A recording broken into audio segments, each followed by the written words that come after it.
What am I looking at right now? What is this? Look how pointy his face is. I don't dare hit play. Jurassic World Rebirth nuked us last time. It's Shrek and Donkey looking at the magic mirror, and they see TikTok trends of Shrek, which is funny. I think that's funny. To the people who think the TikTok reference is too meta for Shrek, have you seen Shrek? You ever watched it before? It's meta humor, pop culture references. They did a reenactment of O.J. Simpson with a white Bronco. Donkey was the white Bronco. Come on now. So then the camera flips over and we see this. There's a brand new animation style. Donkey looks like he's been on crack. Y'all know that toy that maybe you had when you were a kid, that stuffed animal you carried around, and it looked like Donkey when you played with it as a kid? And then 20 years later, you grow up, get it out of your attic, and it looks like this. This thing's been beat to hell. Like, this is Donkey now? And then there's Shrek's daughter, Shrek and Fiona's daughter. Fiona doesn't look that much different. The problem is that the old movies played of timeless stories and literature. The movie seems to play off modern social media. Well, this is just a teaser, right? So, I mean, back to the O.J. Simpson reference, that was in Shrek 2. So, if you saw a teaser that was just of an O.J. reference, you might think the same thing. This is just a teaser showing a TikTok joke. As long as they continue doing what they did before, but throw in their meta references scattered throughout, then that's fine, I think. So here's the thing. You got some people saying, oh, the animation style's not different. They're just older. Shrek's just older. He just got wrinkles in his eyes. Donkey's just older. He just got more hair. Dog. No. The answer to that is no, and I'm going to prove it to you. Shrek 4 was released in 2010. Animation has improved since. Okay, you're correct that Shrek 4 released 15 years ago. However, this is like arguing about the difference between graphical fidelity and art style. If I were to hit play, you'd see really smooth movements. You'd see, you know, it looks good. The argument is that the style's different. The types of movement you'd see on these characters is like that jerk, stop, oh my gosh, stop. Illumination has gotten a chokehold on the animated movie industry, and now everybody wants to look like Despicable Me, is what it looks like to me. So I've seen like 50 different people online claim that they saw this first, which whatever, I don't care who did. I'm just gonna point it out now. Shrek's eyes are closer together, but I also noticed his little thing right here, whatever it's called, it's a philocrum or something. I don't know. That's that thing between your nose and your lip. It looks like it's just gone. His nose is pointier, his head is pointier, and Donkey, look at Donkey's snout. Like, you can't tell me that's just animation better. Look at Donkey's snout right here and his eyes.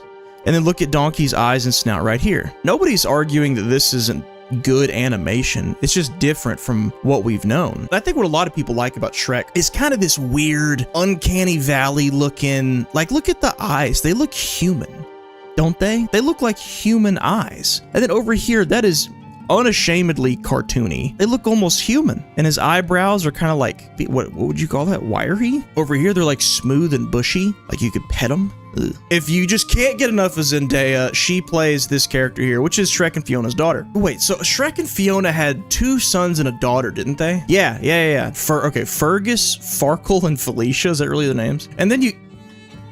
Wait a minute. Wait. The eye color doesn't match. You got blue eyes on the girl, brown eyes on the girl here. I mean, if they retcon that, who cares, I guess. But then on the boys, you... Wait a minute. Wait. The boy babies have the colors of this daughter's eyes. Why does the nose ring wearing teenage girl looking character have the brown eyes of the baby boys? Oh no. Are y'all smelling what I'm stepping in? Oh brother! Is that where we're headed? Is that what's happening? So maybe they have 2 daughters and a boy now. We will see. If it's the same daughter and they just changed her eye color, who cares? If any of y'all have ever had babies, you know that babies' eyes change color. Yeah, who cares? This is Shrek we're talking about. We don't have to get that scientific. We don't care. Nobody cares about that. But, oh, brother, if they're going the direction that eye color thing could imply, forget Ukraine. This is World War III right here. Wait. Didn't Donkey have kids too? Are these things gonna show up in the movie too? This one right here. I mean, maybe we're gonna have a giant cast of characters. I don't know. Gotcha. We've seen this before, where this is clearly not what Sonic looks like anymore. They redesigned him, and there's people saying, hey, Shrek, give your new Shrek movie the Sonic treatment. I mean, the Sonic movie is a live action with a single animated character model of Sonic that they had to change. I'm not saying that it wasn't a lot of work, of course it was, but that's not the same thing as changing the entire style of a movie. Shrek 5 doesn't come out till 2026, I think. They may not even be that far into it. It might not be too late. Changing all of this would not be the same as just changing Sonic's character model. I don't think. Is it the same studio that created the Minion movies that also works on Shrek 5? Illumination made Despicable Me. It's owned by Universal. DreamWorks, it is owned by Universal. Okay, so it's not Illumination, but they're both owned by Universal. Okay, that makes a lot more sense to me now as to why they might have kind of cross-referenced. And if you guys remember Puss in Boots: The Last Wish, this movie got high praise across the board, and it had the animation style kind of like this that we're talking about.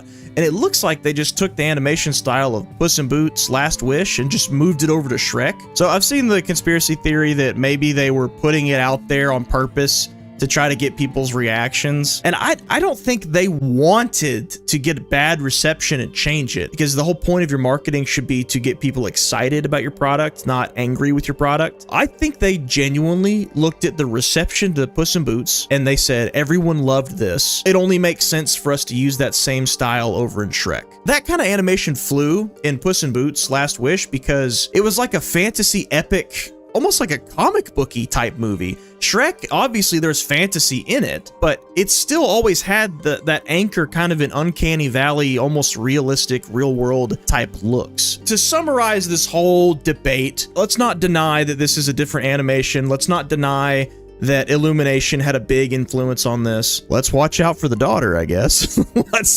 Let's see what that's all about. Y'all want to see something funny? This is from the Sonic the Movie official TikTok account for any green ogres looking for advice.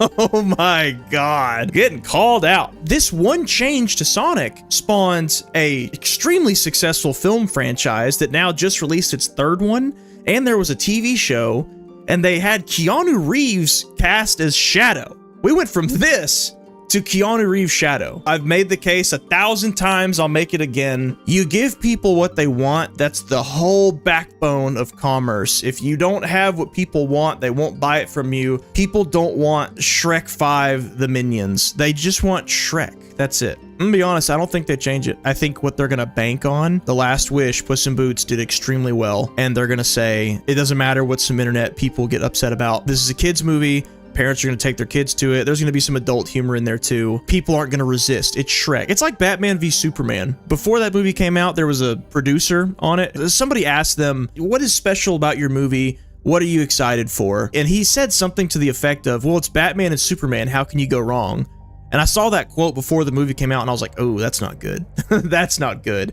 Whenever people in a studio are banking on an IP versus why people like that IP. And then we got Batman v Superman, which I personally like that movie, but I have a laundry list of issues with it and I understand why people didn't. I don't think they changed this. I think they're going to keep it exactly like this style. Can we at least acknowledge that? Can we at least acknowledge that first, that they did change it? All right, moving on.